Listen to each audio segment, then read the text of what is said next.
There is a recording that almost nobody has heard in full.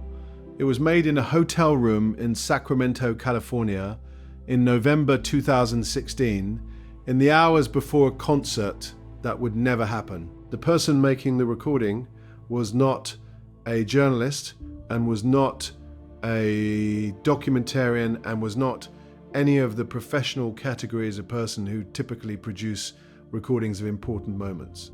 They were someone who understood in the way that people who are genuinely close to a situation understand things before they can articulate why, that what was happening in that room was something that needed to be documented, that the man in the room was somewhere that he had not been before, and that the people around him, the assistants, the security, the rotating cast of handlers and advisors and yes people, that extreme fame assembles around itself, were not equipped to recognize where he was or to respond to it in any way that was going to help him. 2 days later, Kanye West walked onto the stage of the SAP Center in Sacramento, performed 3 songs, stopped the concert, delivered a 40-minute monologue that covered Taylor Swift and Beyoncé and Jay-Z and Hillary Clinton and Mark Zuckerberg, and the specific texture of his own genius and the specific ingratitude of a world that had not yet adequately compensated that genius, and then walked off. The concert was over. The remaining dates of the St. Pablo tour were cancelled. 8 days after that, he was hospitalized at UCLA Medical Center under a psychiatric hold. He was 39 years old. He had not slept in more than 50 hours. He was, by the accounts of every person who was close enough to observe him during those weeks, in the midst of a mental health crisis of a severity that the people around him had been watching develop for months, and that nobody had been able to stop.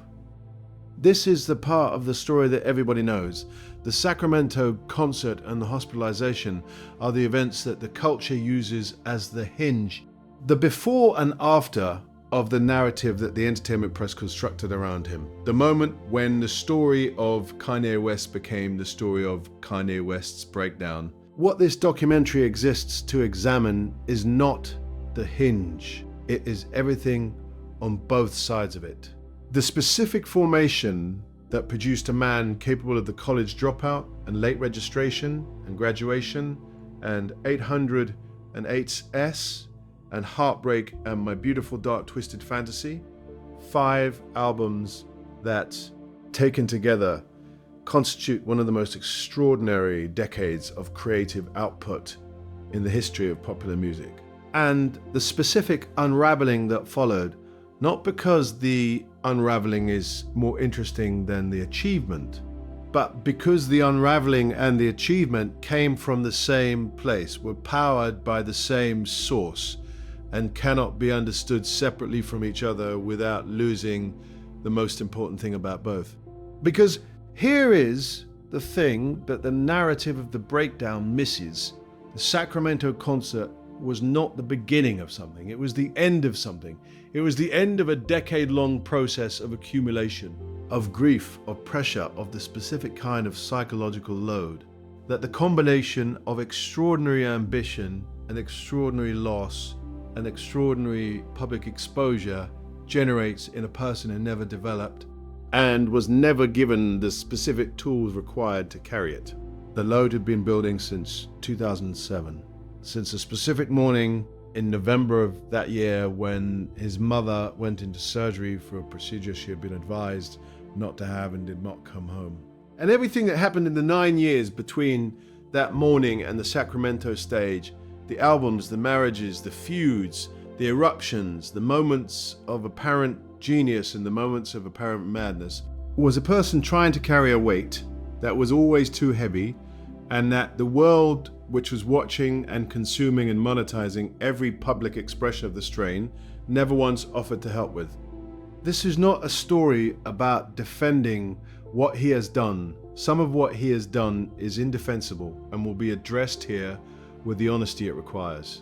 It is a story about understanding what happened, not what the tabloids said happened, not what the feuds looked like from the outside, what actually happened, inside the mind and the life of one of the most gifted and most damaged artists of his generation, in the years when the damage became impossible to separate from the gift and the world stopped being able to tell the two apart.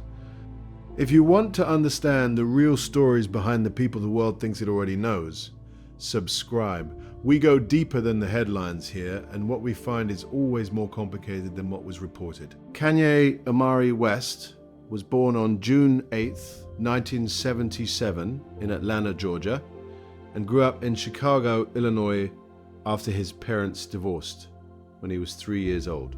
He was raised primarily by his mother, Donda West, a professor of English at Clark Atlanta University, who subsequently joined the faculty of Chicago State University.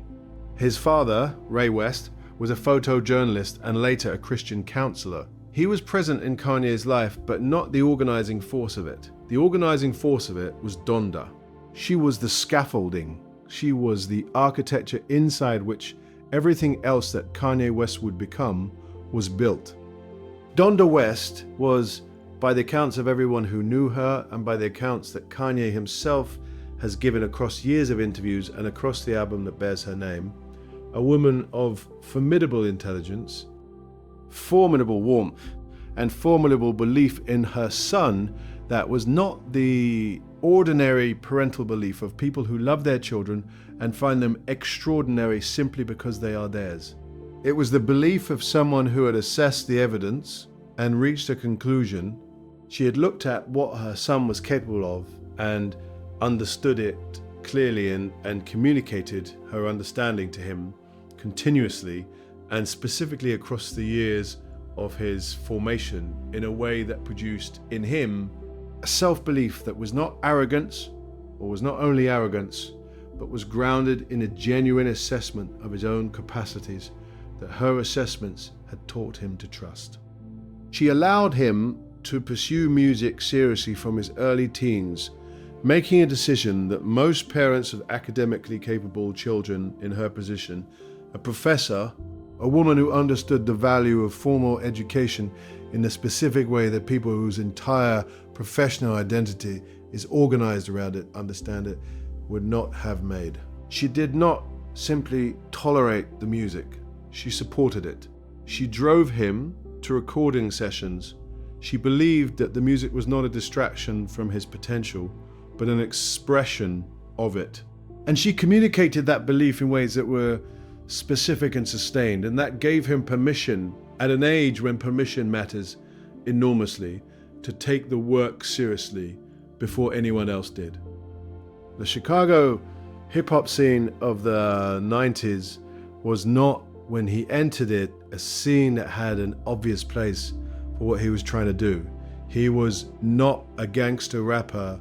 He was not producing music that reflected the specific street experience that the dominant commercial and critical frameworks of the era applied to Black Chicago hip-hop. He was a middle-class kid from the South Side with a mother who was a professor and a musical sensibility that drew as much from soul samples and orchestral arrangements and the specific emotional vocabulary of gospel as it did from the harder-edged sounds that the industry was investing in. He was told repeatedly, and by people whose opinion of the industry he was trying to enter was based on real knowledge of how it worked, that what he was making was not what the market wanted, that his sound was soft, that his background was wrong, that he did not fit the category. He ignored every version of this advice with the specific completeness of someone for whom the advice is simply not registering as relevant. He was not making music for the category. He was making music for the thing that the music was about.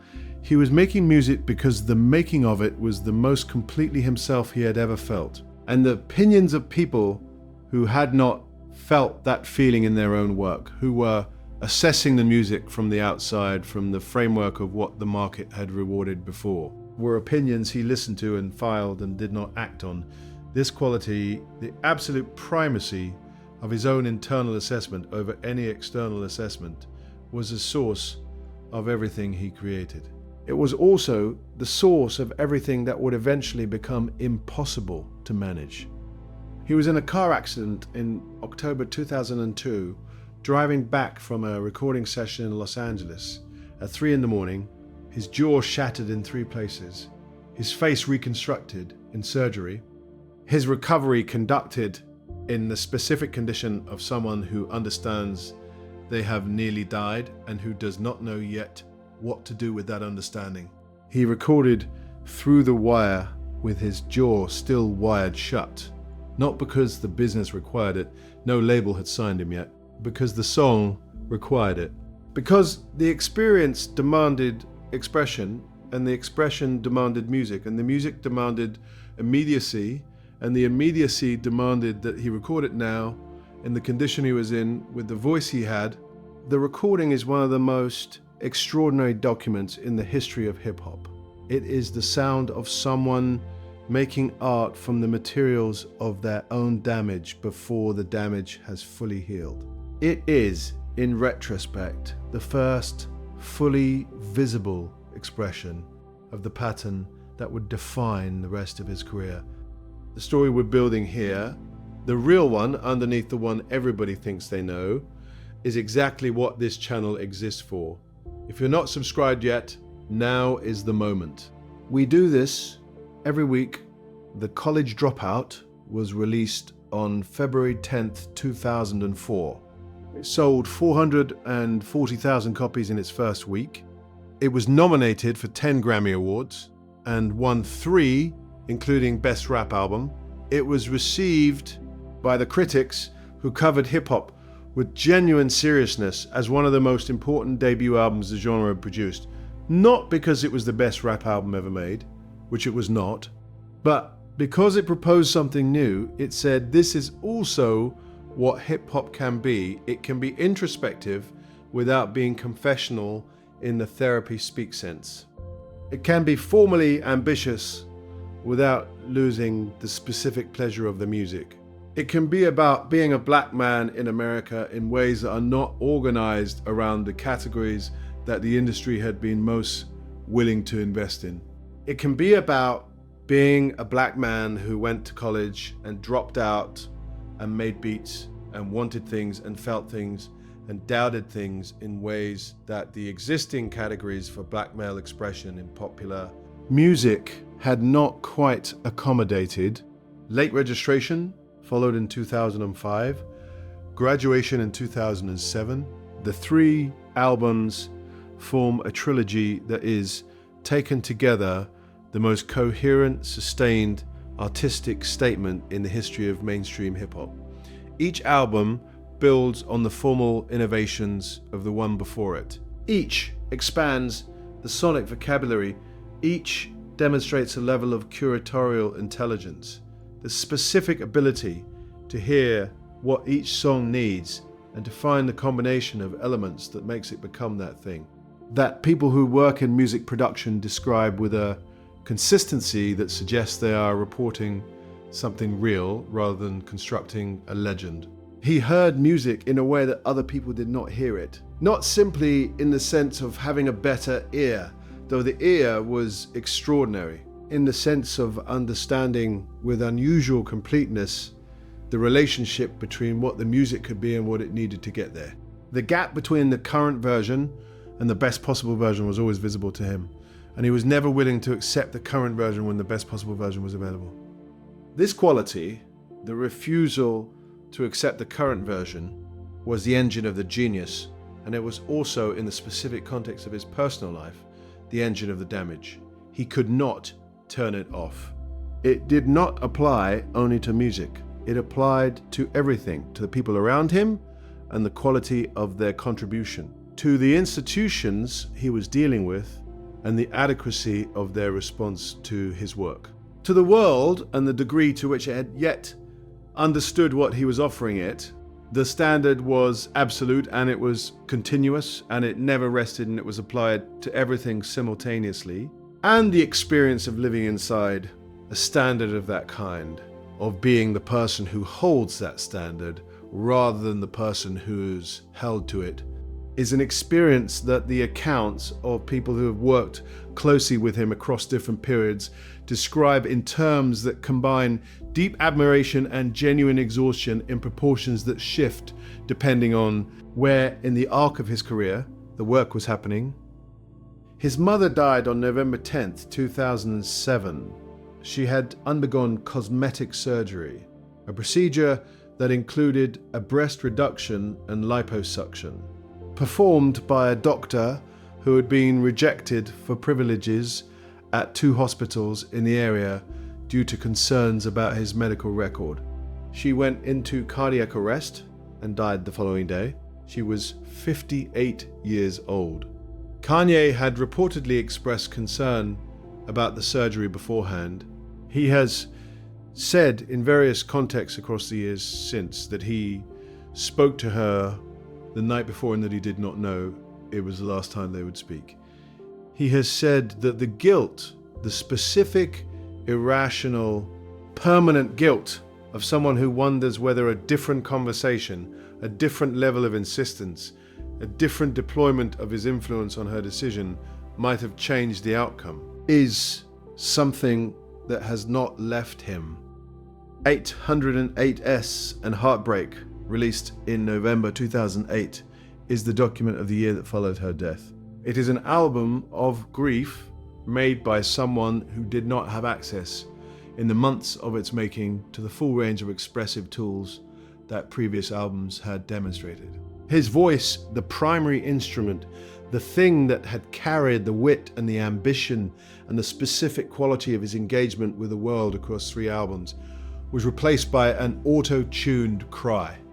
The technique was not a production choice in the conventional sense of a choice made from a position of full creative freedom.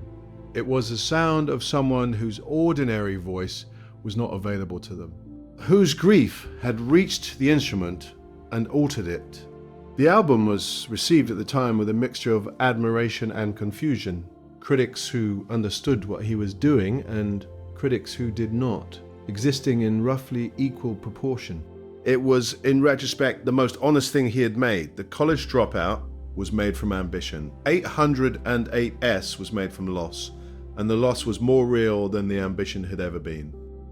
The Taylor Swift incident at the 2009 MTV Video Music Awards, the moment when he walked onto the stage during her acceptance speech, took the microphone and said that Beyoncé had made one of the greatest videos of all time, has been analyzed and contextualized and argued over more than almost any single moment in the history of awards television. What has been analyzed less carefully is what the moment was actually about and what it revealed about where he was psychologically in the 2 years following his mother's death. He has described it himself in various interviews as a moment of genuine dissociation, of not being fully present in the way that people who are sleeping and eating and managing their emotional lives adequately are present. He was none of those things at that time.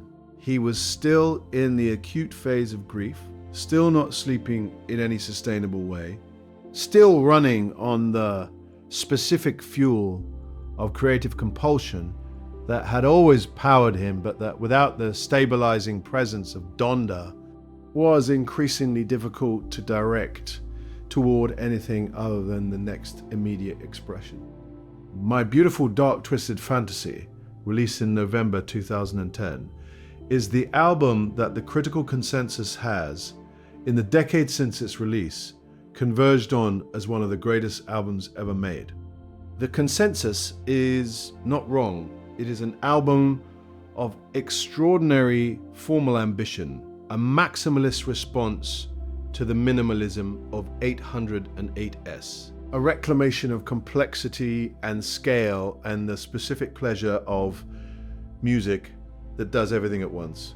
It was made in Hawaii in a compound that he assembled specifically for the recording, with a rotating cast of collaborators who worked in shifts and who have described the creative environment as unlike anything they had experienced before or since. Demanding, chaotic, governed by a standard that was Not explainable in advance, but that everyone involved understood immediately when a version of a song did not meet it. An environment that was, by these accounts, genuinely extraordinary in the way that environments in which something genuinely extraordinary is being made sometimes are. It was also, by these accounts, an environment that was not sustainable for the person at its center. The album was made in the specific period between the grief and the next phase.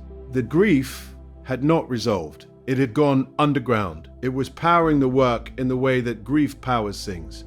When it has not been processed with a ferocity and an urgency and a quality of unmoored energy that the album contains and that you can hear in it if you know what you are listening for.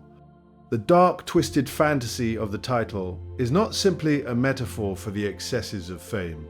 It is an accurate description of the interior landscape of a person who had lost the organizing center of his emotional life and who was building in music the most extraordinary structure he had ever built from the rubble of the thing that had held everything else together. What happened in the 5 years between my beautiful, dark, twisted fantasy and the hospitalization in 2016 is the part of this story that almost everyone has an opinion about and almost no one has examined. With the care it requires, the feuds, the Kanye years, the fashion, the presidential announcement, each of these has been covered as an isolated event, as a fresh expression of the erratic genius that the culture had decided was simply how Kanye West was. What none of the coverage assembled was the architecture underneath, the specific pattern that connected every public eruption across those 5 years to a single source. I am going to build that architecture now, and when I am done, the Sacramento concert is not going to look the way it looked when you came in. The marriage to Kim Kardashian in 2014 was, in the specific context of understanding the full arc of his psychology, a more complicated event than the coverage treated it as. The coverage treated it primarily as a celebrity merger, two enormous public profiles joining in a ceremony that was itself a piece of media content, covered with the same appetite for spectacle that both of their careers had always generated. What the coverage did not examine was what the marriage represented to him. What it meant for a man whose primary relationship with a woman had been the relationship with his mother, the woman whose belief in him had been the foundation of everything, whose death had removed that foundation, to form a new primary bond. What expectations, possibly unreasonable expectations, a person in his psychological position brings to a relationship of that kind. And what happens when a relationship enters the ordinary turbulence of a real marriage and the expectations turn out to have been unreasonable.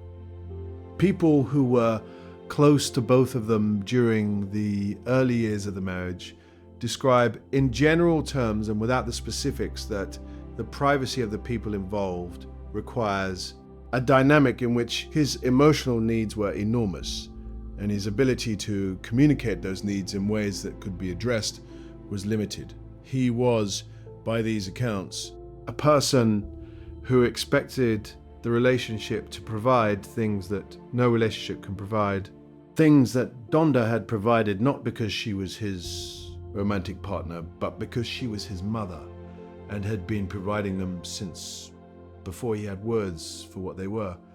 The specific combination of unconditional belief and honest assessment, the specific quality of being seen completely and loved anyway. He was trying to find in the marriage the thing that the mother's death had removed.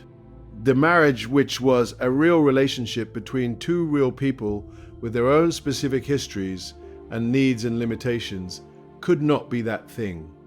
The fashion ambitions of the Yeezy period, the collections, the shows, the specific vision of clothing as art that he pursued with the same totality that he had always brought to music were, by the accounts of people who worked with him in that domain, the expression of genuine aesthetic intelligence applied to a field that had not asked for his presence and that responded to it with the specific hostility that established industries direct at people who arrive without credentials and who claim from the beginning and without apparent doubt to be operating at the highest level. The fashion industry's resistance to him was real. Some of it was snobbery, some of it was the legitimate assessment of someone who was brilliant but inexperienced in a field where experience matters in ways that brilliance alone cannot compensate for. He experienced the resistance as persecution, as another version of the resistance he had encountered in music before the music proved the resistance wrong. He was not entirely wrong to experience it that way. He was not entirely right either. The distinction mattered, and he was not in a condition to make it. The period from 2013 to 2016 produced, alongside the Yeezy collections and the public feuds and the extended rants and the tweets that the culture had begun consuming as a specific genre of entertainment unto themselves, 2 albums, Yeezus in 2013 and The Life of Pablo in 2016. Both albums were received as evidence that the genius was still present, and also as evidence that the genius was becoming more difficult to access through the noise surrounding it. Yeezus was abrasive and confrontational and formally uncompromising in ways that divided listeners more sharply than any previous album. The Life of Pablo was unfinished at its release. He continued revising it after it was already available to the public, an act that some critics found fascinatingly idiosyncratic and that others found symptomatic of a person who could no longer complete things. Both albums were, by the assessments of people who analyze his catalogue, seriously, genuinely innovative. Both albums were also, by those same assessments, less completely realized than the work that preceded them. The grip was loosening, not on the vision, on the capacity to execute the vision without the vision escaping.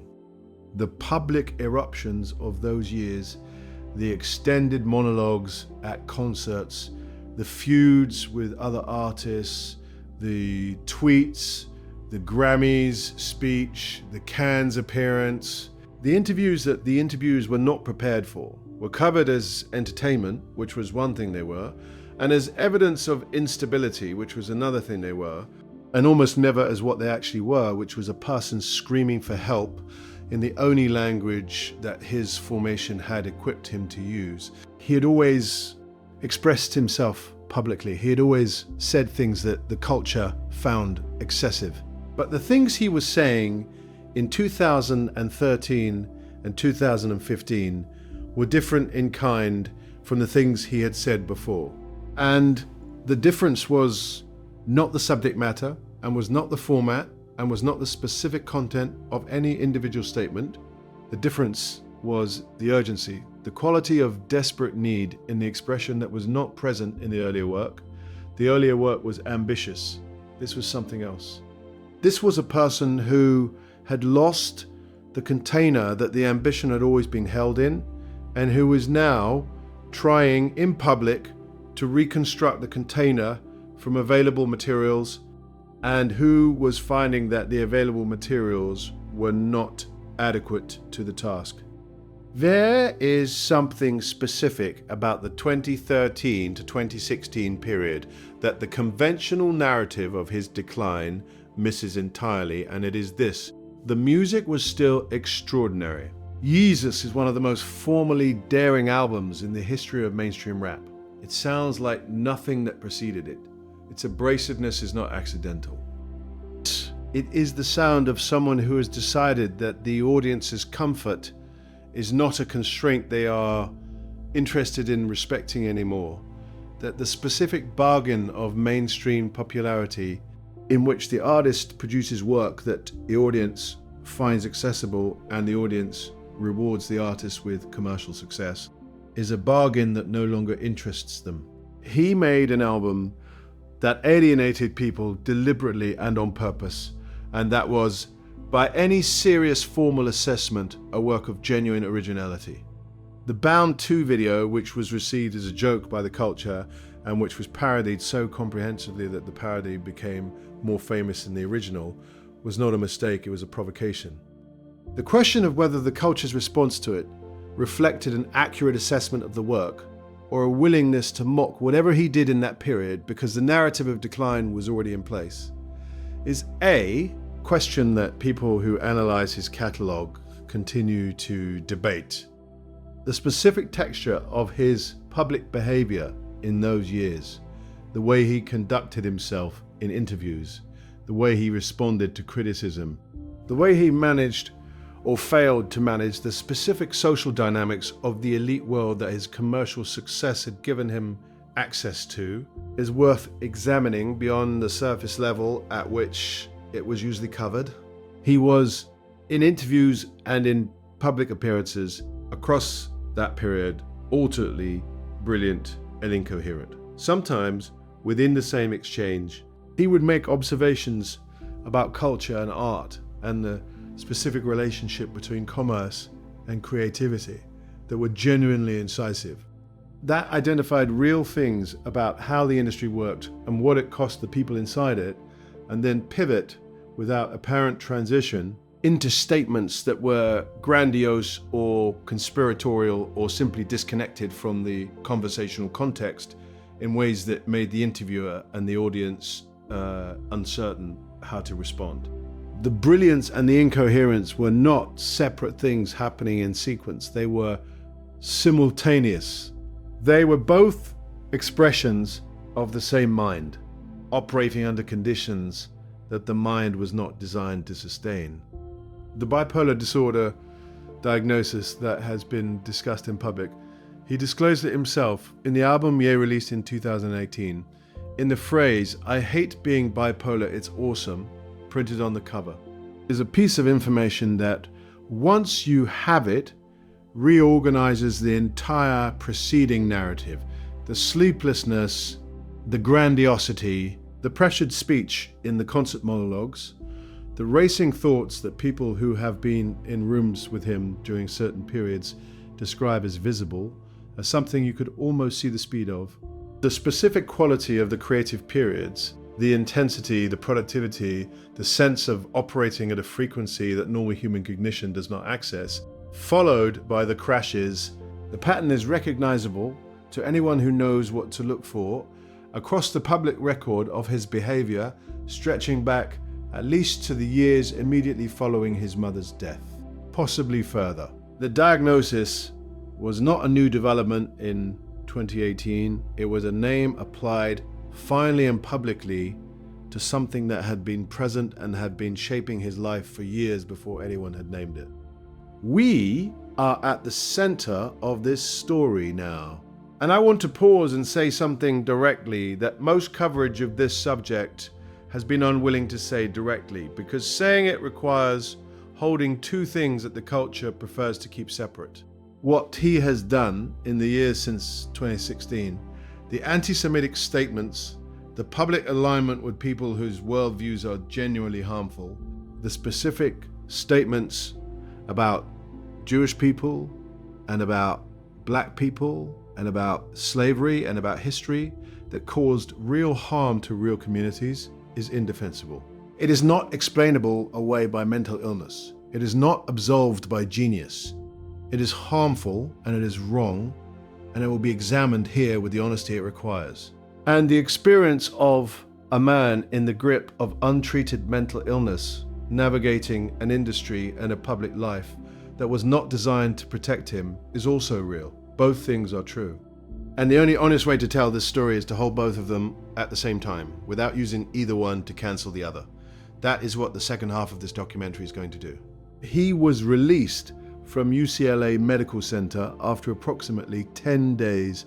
The public response to the hospitalization was, in its mixture of genuine concern and continued consumption of the spectacle, a precise reflection of the problem. The people who loved his work were worried about him. They were also watching the culture that had been entertained by the escalating public behavior for years was now being asked to feel concerned about it. And the transition from entertainment to concern was one that the culture made unevenly and incompletely. Some people held both things, many people chose one. The period immediately following the hospitalization, the months of 2017, when he was largely absent from public life, is, by the accounts of people who had contact with him during that period, the time when the specific damage of the previous decade was most visible and when the absence of adequate support for it was most consequential. He was not well. The people around him were not equipped, either professionally or personally, to provide what he needed. The industry that had built its commercial infrastructure partly around his output was not interested in the question of what he needed. The industry was interested in when the output would resume. The output resumed. The series of albums released in rapid succession in 2018. Yay, Kids See Ghosts with Kid Cudi and his productions for other artists were received as evidence of creative resilience, which they were, and as evidence of recovery, which they were not. He was working. Working is not the same as recovered. Working, for someone whose illness is partly expressed through periods of accelerated productivity and grandiose creative ambition, is sometimes a symptom rather than a sign of health. The people who covered the albums as evidence of his return to form were not wrong about the music. They were wrong about what the music meant about the person making it. The 2018 period also produced the statements about slavery. The appearance on TMZ in which he said that 400 years of slavery sounds like a choice. That generated a response of horror from people across every point of the political and cultural spectrum. And that was, by his own subsequent account, something he does not fully understand in retrospect. He has described the period as one in which he was not, in the clinical sense of the term, fully present, in which the thoughts that arrived felt true and important and required immediate public expression, and in which the filter between the thought and the expression, the filter that most people operate with most of the time, the one that assesses whether a thought should be voiced and in what context and to what effect, was not functioning. This is not an excuse. It is a description. The distinction matters. The presidential campaign of 2020 is the event that, more than any other single event in the post-2016 period, illuminates the full complexity of what was happening. He announced his candidacy on July 4th, 2020 with a tweet. He received campaign materials and strategic advice from Republican-aligned operatives who had calculated, with the specific cynicism of political professionals, that his candidacy could draw votes from black voters who might otherwise have voted for Biden and who might be attracted by his celebrity. He was, by the accounts of people who were observing him during that period, not in a condition to make clearly reasoned decisions about the nature of the people advising him or the consequences of the decisions they were guiding him toward. He ran. He appeared on ballots in 12 states. He received approximately 60,000 votes. The campaign generated coverage that oscillated between treating it as a joke and treating it as alarming, without arriving at the more accurate assessment that it was both simultaneously, and that the coexistence of those two things was precisely the problem. The divorce proceedings initiated by Kim Kardashian in February 2021 produced a public dimension that was, in terms of its impact on his mental health, something that the people closest to him described as genuinely dangerous. He was not simply losing a marriage. He was losing the primary domestic structure of his adult life. The home, the children, the daily presence of the people who had organized his existence at its most basic level for 7 years. He was losing it in public, in a public that had been consuming his public life for 2 decades and that consumed the divorce proceedings with the same appetite it had applied to everything else. And he was responding to the loss in public through social media in ways that were not always in his interests and were not always coherent. and that the people who loved him found deeply worrying, and that the people who were simply watching found, with varying degrees of discomfort, difficult to look away from. The custody dispute over his 4 children, North, Saint, Chicago, and Psalm, produced a specific combination of private pain and public expression that characterized every significant loss of his adult life. He wrote about it on Instagram. He talked about it in interviews. He made public statements about his ex-wife and about Pete Davidson, with whom she was in a relationship. That went beyond ordinary expressions of pain into territory that mental health professionals who commented publicly on the situation described as consistent with the specific pattern of behavior that untreated. Bipolar disorder can produce in conditions of acute stress. The people who tried to intervene, family members, former friends, the few advisors who had maintained enough of his trust to be heard, found themselves in the position that people always find themselves in when trying to help someone who is both in genuine need and resistant to the help. They could see what was happening. They could not make him see it, and they could not stop it. The anti-Semitic statements of October 2022, the tweets, the interview on Drink Champs in which he said he would go DEFCON 3 on Jewish people, the subsequent appearance on Alex Jones's show, the appearance wearing a shirt with the phrase "White Lives Matter" at Paris Fashion Week alongside Candace Owens, produced a response from the business and cultural establishment that was both appropriate and, in its specific mechanisms, revealing. Adidas terminated its Yeezy partnership, ending an arrangement that had been generating an estimated $1.5 billion in annual revenue for the brand, and a reported $150 million annually for him. Gap terminated its deal. Balenciaga terminated its deal. CAA dropped him as a client. His net worth, which Forbes had estimated at close to $2 billion in 2021, dropped to approximately $400 million within weeks. The speed and the completeness of the commercial consequences were by the assessments of people who study the relationship between corporate decision-making and public behavior unusual. Companies that work with public figures are generally reluctant to terminate commercially productive relationships over statements that generate controversy, preferring to wait out the news cycle in the calculation that the controversy will fade and the revenue will continue. The fact that the consequences arrived as quickly and as completely as they did reflects something about the specific nature of the statements. That anti-Semitism occupies a category that the corporate calculation treats differently from other forms of controversial speech. And also something about the accumulated weight of years of behavior that the corporate partners had been managing, and that the 22 statements made unmanageable.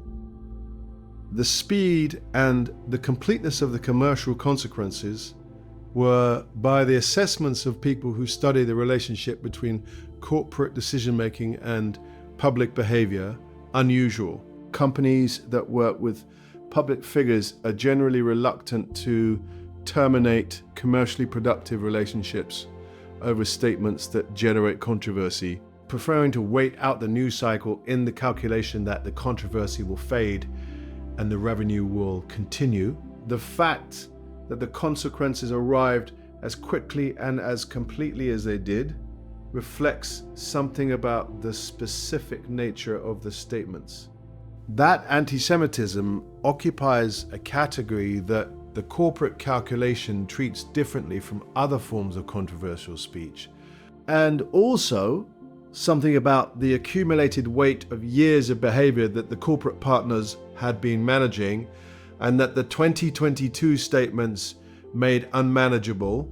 The specific financial architecture of the Yeezy business, which had been built across a decade of extraordinary commercial momentum, and which had made him, by Forbes' assessment, the wealthiest Black American in history, collapsed within weeks. The Adidas partnership alone had been generating revenues that represented the majority of his net worth at its peak. Its termination was not simply a commercial loss. It was the dismantling of an entire professional identity. He had positioned himself for years as not simply a musician or a public figure, but as a business architect, as someone who had translated cultural authority into institutional infrastructure in the same way that Jay-Z and LeBron James had done before him. The terminations were not simply a punishment for the statements.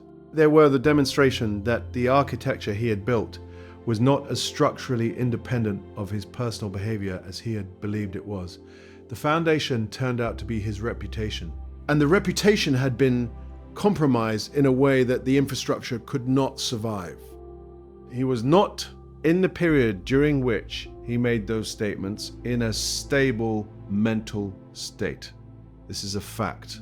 It is not an exculpation. Mental illness does not install anti-Semitism in people who do not have anti-Semitic beliefs. It can amplify and accelerate and remove the filters from beliefs and impulses that are present. The specific content of what he said, the references to Jewish control of industry, the specific conspiratorial framework that organized his statements about Jewish people, reflects beliefs that were present in him and that his illness did not create. They were there. The illness made them louder and removed the mechanism that might otherwise have prevented their public expression. But the beliefs were his. The aftermath has been, in its specific human texture, difficult to observe. He has made subsequent statements that have been characterized as apologies, and that the people most directly harmed by the original statements have, in most cases, not accepted as adequate. He has made subsequent statements that have been characterized as retractions, and that have been followed by further statements that contradict the retractions.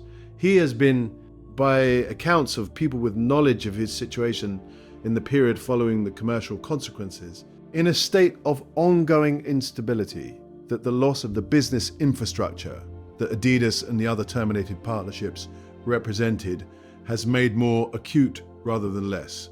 The structure that the commercial relationships provided, not simply the money, but the daily human infrastructure of a large business operation, the people, the meetings, the forward planning that gives a life its shape, was removed at a moment when his capacity to build a replacement was compromised by the condition that had caused the removal. His children are growing up. Northwest, his oldest daughter, who has appeared on social media with a specificity and a personality that suggests she is a fully formed person rather than simply a celebrity's child, has demonstrated a relationship with her father that the people who observe it describe as genuine and close. He loves his children. This is not in question.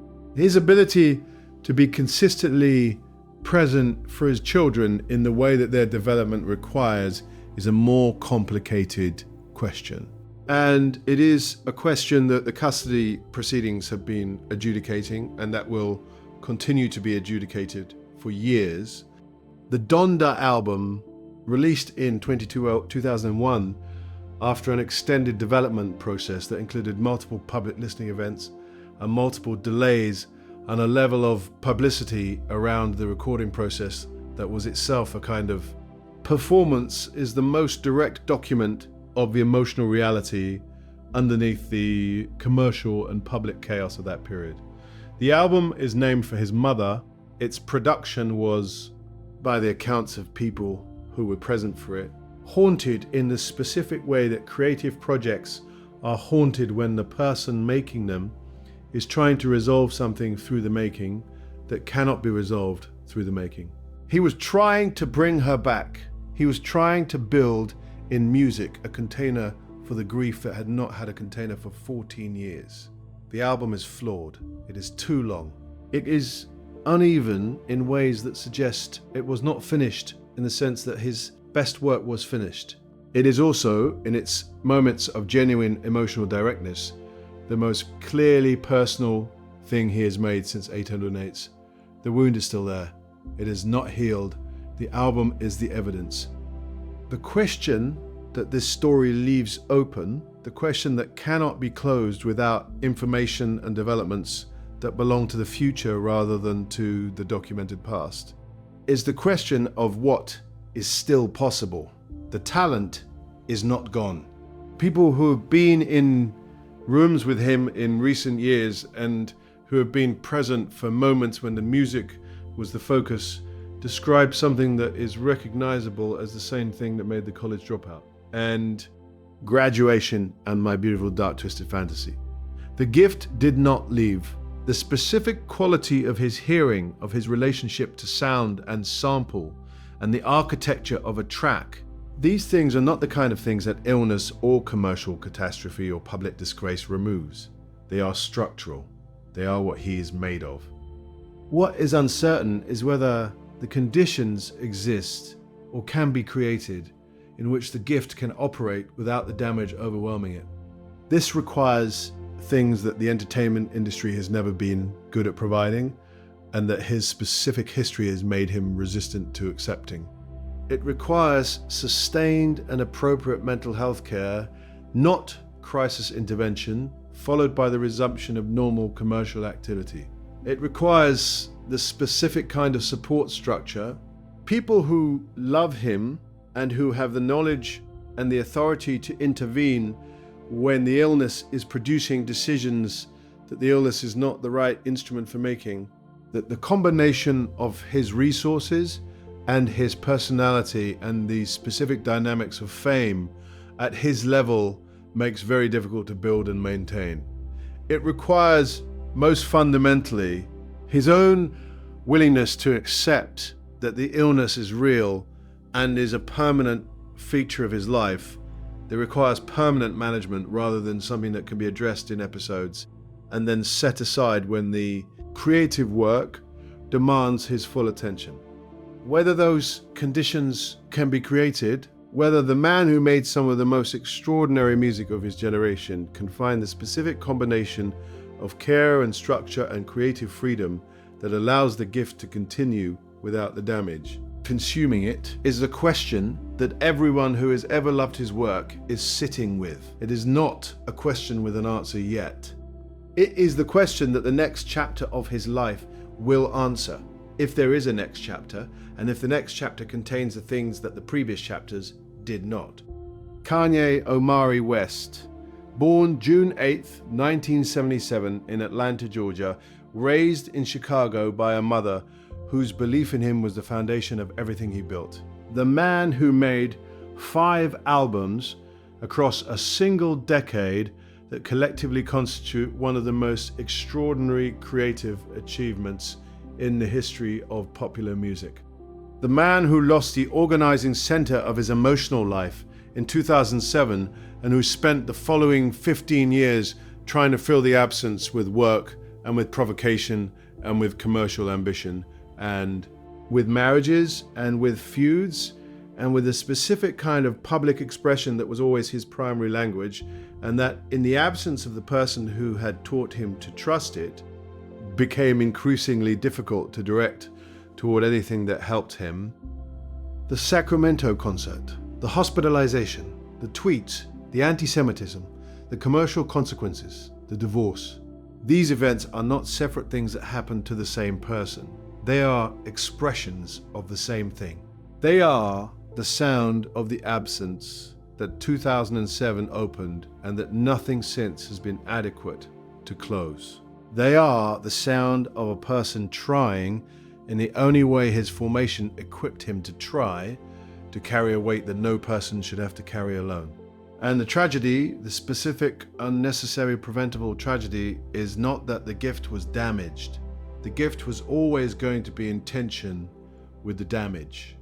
The tragedy is that the damage was allowed to accumulate for years in public, consumed as entertainment, while the person at the center of it was never given the specific and sustained and unglamorous help that might have made the outcome different.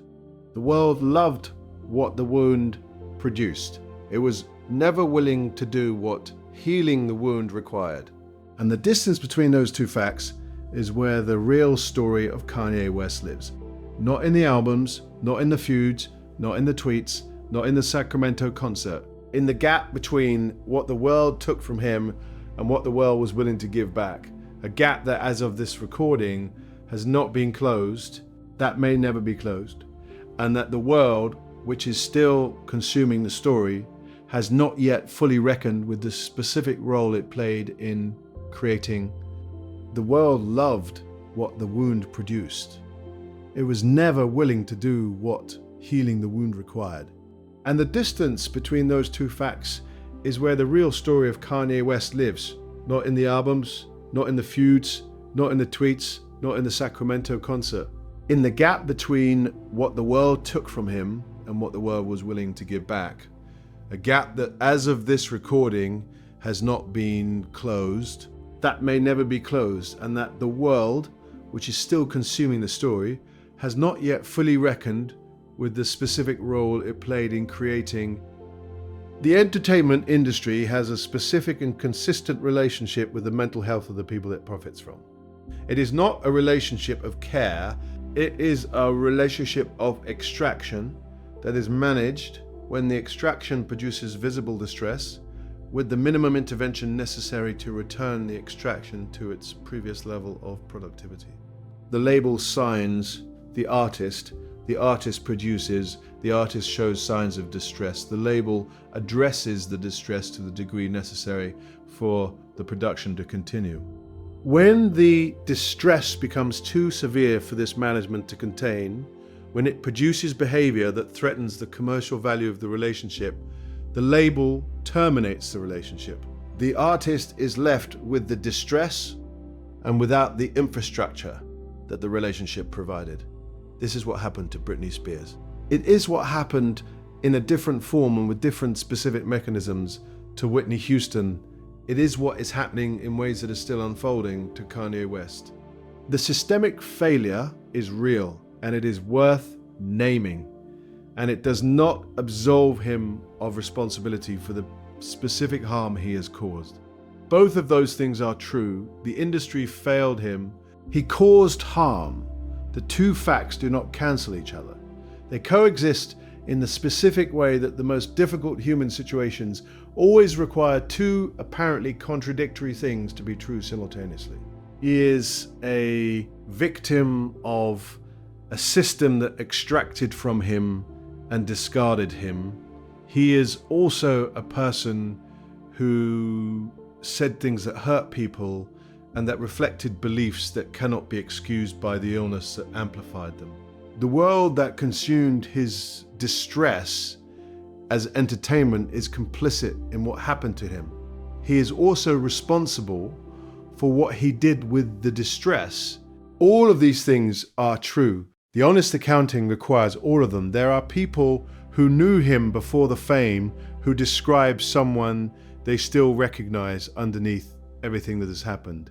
The humor, the specific quality of his attention when he is engaged with something that genuinely interests him. The generosity that was always present alongside the grandiosity, and that the grandiosity eventually crowded out in the public version of him, but the people who have been close to him in quieter moments describe as still there.